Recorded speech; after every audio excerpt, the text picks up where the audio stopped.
Hello दोस्तों, बहुत स्वागत करता हूं आप सभी का। सुप्रीम कोर्ट में मैं इसमें मौजूद हूं।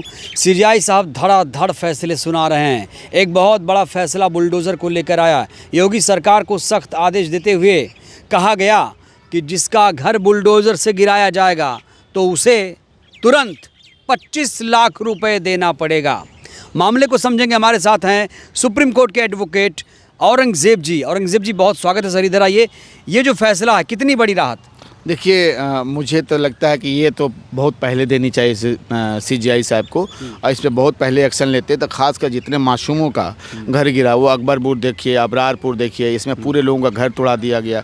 केवल एक बैरेज का बैंकिंग करने के लिए हज़ारों लोग चले गए। उसके बाद से एक और वो उत्तराखंड में जो हुआ था कांड, उसमें हुआ था। तो अगर चीफ जस्टिस साहब जो अगर ये पहले इस तरह के जजमेंट दे दिए होते तो वहाँ के सीएम के ऊपर तनकीद कर दिए होते, उनको ला के ये सुप्रीम कोर्ट के प्रांगण में खड़ा कर दिए होते या घुमा दिए होते, जिस तरह से रामदेव को घुमाए होते। तो आज इस देश में जिस तरह से ये लोगों ने किया, जिस तरह से मासूमों को, गरीबों को जो है, मजलूमों का घर को गिरा के उनको बर्बाद कर दिया गया, उनको रोड पर छोड़ दिया गया, वो आज टहल रहे, ये सब नहीं होता। तो मेरा आज उन्होंने जो जजमेंट दिया कि 25 लाख देनी चाहिए, वो पहले क्यों नहीं दिया? क्या पहले कोई डर था उनको? क्या लगता है इस फैसले के बाद अब किसी का घर नहीं गिरेगा? देखिए, ये कहना थोड़ा सा असहज है कि घर नहीं गिरेगा। ये तो सरकार ही जो है करप्शन पे चल रही है, सरकारी लूट मार खसोट पे चल रही है। यहाँ मजलूमों को घर गिरा के, जो इनके खिलाफ में उनको घर गिरा के उनको मार के चल रही है। तो ये कुछ भी कर सकती है। इसको कानून से क्या मतलब है? सरकार लोकतांत्रिक संवैधानिक तरीके से नहीं चल रही? मुझे नहीं लगता कि संवैधानिक तरीके से सरकार चल रही है। कैसे चलनी चाहिए सरकार? सरकार संविधान के अनुसार चलनी चाहिए, संविधान से, क्योंकि जनता के द्वारा चुनी गई है, जनता की सरकार है। आप जो कहीं भी लूट मार खसोट लो उसको जो है स्टार्ट कर देंगे, तो ये तो सरकार नहीं है ना। सरकार को जनता के लिए कैसे कार्य करनी है? किसी के बच्चे को उठाते हो इनकाउंटर कर देते हो उसको, है ना। किसी के घर अपराधियों का तो इनकाउंटर हो, अपराधियों का इनकाउंटर। आप बताइए कि पूरा यूपी में योगी सरकार जो है एक लिस्ट ला के दिखा दे कि इसमें कितने लोग अपराधी थे, कितने। क्या वो राजा भैया अपराधी नहीं है? क्या राजा भैया अपराधी नहीं है? क्या वो ब्रिजभूषण क्या वो अपराधी नहीं है? बाकी और भी सूरज भाई का है, वो अपराधी नहीं है? इस तरह से कम से कम 50 लोग ऐसे हैं जिनको 100 मुकदमे हैं। क्या वो अपराधी नहीं है? एक गरीब का बच्चा जो है, अगर वो होता, अगर वो कुछ कांड कर देता तो उसको उठा कर आप गोली मार दे, इनकाउंटर कर देते, उसके परिवार वाले कहाँ जाएंगे? उसके घर तोड़ देते, उसके मासूम बच्चे कहाँ जाएंगे? वो रोड पर टहल रहे हैं वो बेचारे, वो कहाँ जाएंगे? यानी कि आप उनको जो रोड पर छोड़ दिए, उनको क्रिमिनल बनने के लिए छोड़ दिए, क्राइम करने के लिए छोड़ दिए। तो मुझे इस बात से थोड़ी सी खुशी है कि भाई चंद्रचूड़ साहब ने कम से कम अभी जाते जाते इस तरह का ऑर्डर उन्होंने पास कर दिया, और मुझे लगता है इससे कुछ राहत मिलेगी। लेकिन देखते हैं ये कब तक राहत मिलेगी। क्या योगी सरकार मुसलमान देखकर ऐसा कार्रवाई कर रही है? ये योगी सरकार खुद बताएगी को मुसलमान देख के कार्रवाई करे, क्योंकि योगी सरकार में कम से कम मुझे लगता है 6000 से ऊपर लोगों का इनकाउंटर हुआ है। अब उसमें कितने मुसलमान है, कितना हिंदू है, वो तो काउंट करने से पता चलेगा। लेकिन मुझे लगता है कि जितने लोगों का इनकाउंटर हुआ है, गोली मारी गई, चाहे कुछ भी मारा गया, उसमें मैक्सिमम लोग को, ऐसे लोग को, उसमें से बहुत सारे लोग ऐसे हैं जिनको जो है कोई ना कोई उनका विरोध था, चाहे कुछ ऐसा था, या पुलिस ने उसको अपना कंट्रोल करने के लिए उनको इनकाउंटर की और उनके परिवार के घर को उजाड़ दिया। योगी सरकार जब 17 में आई तो बुलडोज़र जस्टिस लेकर आई। क्या लगता है अभी से जस्टिस नहीं मिल पाएगा लोगों को? क्या ये बताइए कि करप्शन का, मार का, खून का बदला खून, क्या इस्लामिक लॉ है ये? आप खून का बदला खून, इस्लामिक लॉ में खून का बदला खून होता है? ये खून का बदला खून, आँख के बदले आँख, क्या इस्लामिक लॉ है? चाहे कोई मतलब इसको मतलब क्या हिंदू लॉ है, मुस्लिम लॉ है, चाहे ये इस्लामिक लॉ, कोई और लॉ चलेगा? फंडामेंटल चलेगा यहाँ पे? ये संविधान से चलेगा। ये संविधान से चलने वाला देश है। ये गांधी और नेहरू की देश है। ये किसी अराजक तत्व वाले ऐसे लोगों की देश नहीं है। जिसका काम मठ में होना चाहिए वो सीएम बना है। अब जो मठ वाले सीएम बन जाएंगे तब सोच सकते हैं उनकी क्या दशा होगी। तो क्या देश बुलडोजर से चलेगा? पहले ही गलत है।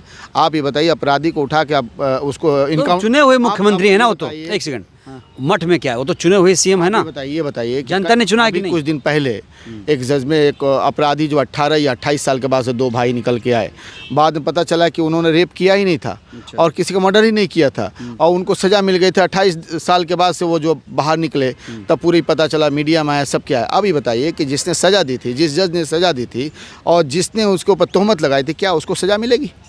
क्या उसके साथ भी वैसे ही होगा? 28 साल उसको रखा जाएगा? क्या उस जज को रखा जाएगा? तो आप बताइए कि उस परिवार के उस बच्चे का पूरे परिवार को आपने बर्बाद कर दिया, उसकी पूरी ज़िंदगी को तबाह निस्नाबूद कर दिया।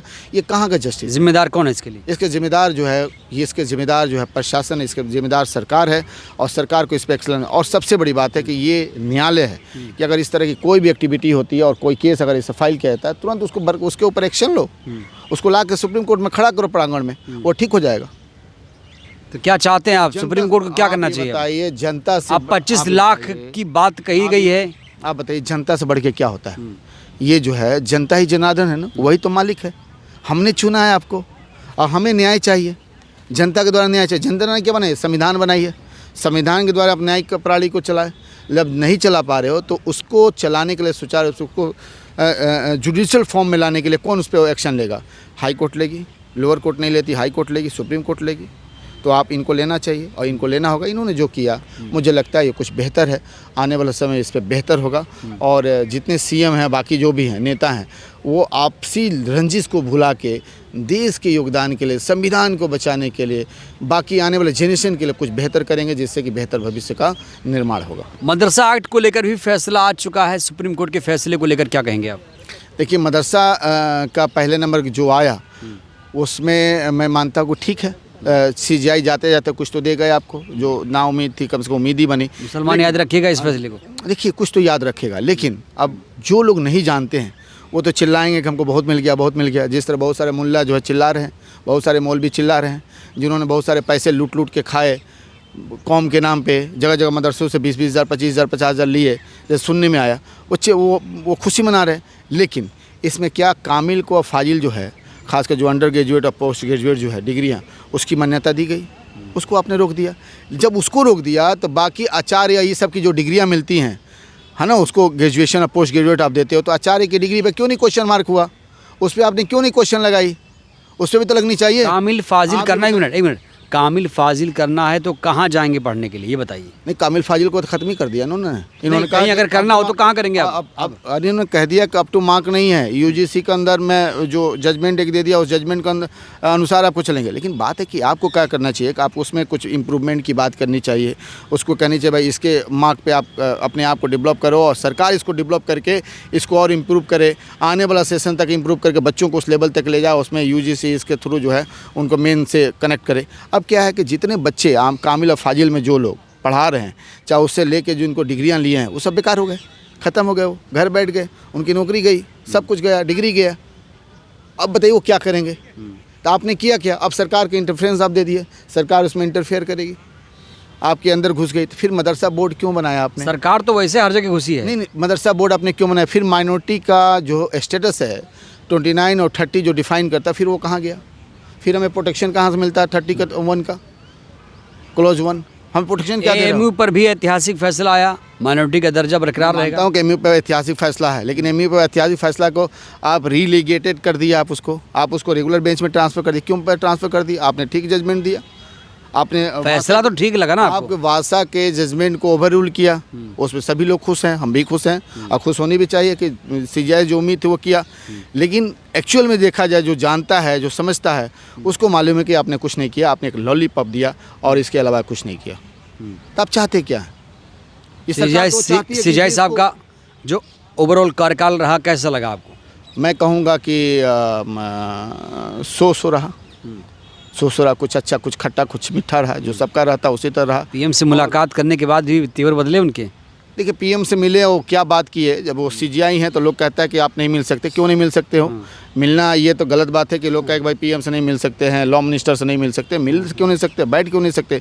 लेकिन बात आती है कि सबकी अपनी अपनी जो है एक जो है उनकी जो है पर्सनल लाइफ है। मैं कहता हूँ किसी के पर्सनल लाइफ में आप इंटर ना करें, लेकिन आप अगर सीएम से, अगर आप पीएम से या लॉ मिनिस्टर से अगर आप प्रभावित होते हैं और उसका प्रभाव यहाँ के जजमेंट में दिखता है, इस प्रांगण में दिखता है, तो वो गलत है। कोई फैसला ऐसा जहाँ पर प्रभाव दिखा आपको?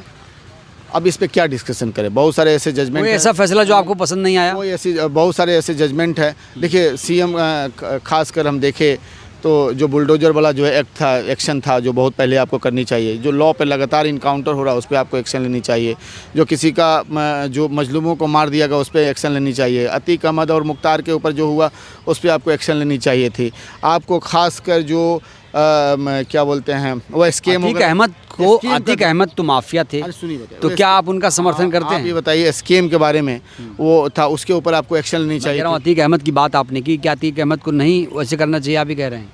अतीक अहमद माफिया हैं, अब बाकी लोग क्या हैं?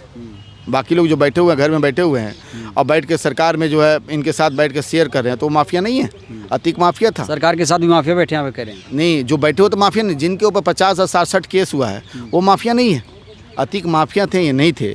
वो एक वो सांसद रहे, वो विधानसभा में रहे, उन्होंने लोकसभा में रहे, और उस समय कुछ नहीं था। आप एक सांसद को आपने मार दिया, या जो मार दिया उसके साथ आपने क्या किया, क्या एक्शन लिया आपने? तो मैं कहता हूं कि ये इस पर डिस्कशन नहीं है, क्योंकि मेरे ऊपर भी एक्शन हो जाएगा। लेकिन बात ये आती है कि मैं चाहता हूं कि देश संविधान से चले, देश जो है लोकतांत्रिक व्यवस्था यहाँ बनी रहे, सबकी अपनी आज़ादी हो, कोई किसी में इंटरफेयर ना करे, समानता का अधिकार हो। तो आखिरी सवाल करूंगा, आखिरी सवाल, क्या लगता है आपको यूपी में अब बुलडोज़र न्याय नहीं चलेगा? ये बाबा से आप पूछिए, अच्छा, ये बाबा जी बताएंगे। नहीं, आपको क्या लगता है? नहीं, मैं तो कहूँगा बाबा जी के पास एक बार जाइए, कहिए कि बाबा जी क्या ये सुप्रीम कोर्ट का प्रभाव आपके ऊपर है? क्या आप अब अभी भी बुलडोज़र चलाएंगे? अब फिर बाबा जी देखिए क्या बताते हो, फिर कहेंगे भाई मुसलमानों को, फिर कहेंगे उनके बुर्कों को, फिर वो कहेंगे कि महिलाओं का, और फिर कहेंगे कि उनके इतने बच्चे, इस पे बात करेंगे वो। समझ रहे हो ना? जिसको जहाँ होना चाहिए वो सीमा वहाँ पे तो है नहीं, जहाँ नहीं होना चाहिए वहाँ पे है। तो फिर इसी तरह की बात होगी, इसी तरह की क्या डेमोक्रेसी। 27 में हो जाएगा बदलाव? ये जनता बताएगी, जनता इस पे डिसाइड करेगी जनता क्या चाहती है। जनता जो है यहाँ पे कट्टरवाद को चाहती है, या अफ़गानिस्तान बनाना चाहती है, और पाकिस्तान बनाना चाहती है, या इसे अमेरिका और यूरोपियन कंट्री बनाना चाहती वाकई इतने बुरे हालात हो गए भारत के? है। बहुत बुरी हालात है, आपको नहीं पता, जाकर देखो क्या क्या हालात है। आज लोग धर्म के नाम पे कैसे लड़ रहे हैं, मंदिर मस्जिद के नाम पे कैसे लड़ रहे हैं लोग। बच्चों की हालत क्या है, नौकरियां कहीं नहीं है, कोई रोज़गार नहीं है। आज जो बच्चे जो है दिन रात मोबाइल, और उससे आप इससे सोच सकते हो कि आज एक आतंकवादी, एक टेररिस्ट है, एक गुंडा है, उसकी जो है सपोर्ट में कितनी पूरी देश के युवा वर्ग आ गए हैं। इसलिए कि सलमान खान को लोग कहते हैं मुसलमान है। सलमान खान मुसलमान है कि हिंदू है वो सलमान खान जानता है, क्योंकि वो पूजा भी करता है, इस्लाम में पूजा मना है। वो आइडल को पूजता है, वो आइडल इस्लाम में मना है, इस्लाम में जो मना है, मैं कुछ नहीं बोलता। लेकिन जो चीज़ें इस्लाम में मना है वो सब सलमान करता है। तो लोग कहते हैं मुसलमान है, कोई कहता है हिंदू है, वो है क्या? वो सलमान खान से पूछिए आप। अब सलमान खान से पूछिए, अब सलमान खान को आप सुने, शाहरुख खान के ऊपर भी ऐसी बातें आ गई। शाहरुख जी को धमकी दी गई। इसके पप्पू यादव को उनका मैसेज भी आया मेरे पास, बातें भी हुई, पप्पू यादव के ऊपर आ गई। उसके साथ तमाम कई लोगों के ऊपर आ गया। मैं सुना योगी जी के ऊपर भी कोई आ गया। कल हो सकता है कि हमारे गृह मंत्री के ऊपर आ जाए, कोई हो सकता है कि हमारे PM के ऊपर भी आ जाए। तो ये क्या हो रहा है, आप इससे जान सकते हो इस देश में क्या है। ये देश हम जानते हैं क्या बन गया है। ये देश हमारा जो अफ्रीकन कंट्री जो है ना, वो अफ्रीकन कंट्री, सोमालिया वमालिया, ये सब सूडान उडान, उस तरह कंडीशन हो गया। कोई एक क्रिमिनल आता है, गन गन करके मार के चला जाता है। फिर कोई आता अपना फ़ौज बना लेता है, बना मार के चला जाता है।